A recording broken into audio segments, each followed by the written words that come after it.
எங்கிருந்தாய் நான் மண்ணில் பிறந்திடும் போது, எங்கிருந்தாய் நான் கொஞ்சம் வளர்ந்திடும் போது, எங்கேயோ பிறந்தாயடி எங்கேயோ வளர்ந்தாய், இன்று என் முன்னால் நீயாய் வந்தாய்.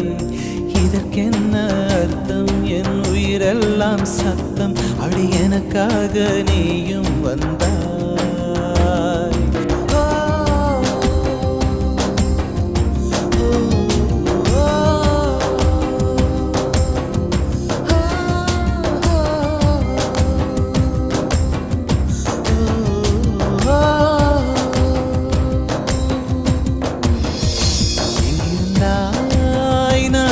பிறந்திடும் போது, எங்கிருந்தாய் நான் கொஞ்சம் வளர்ந்திடும் போது,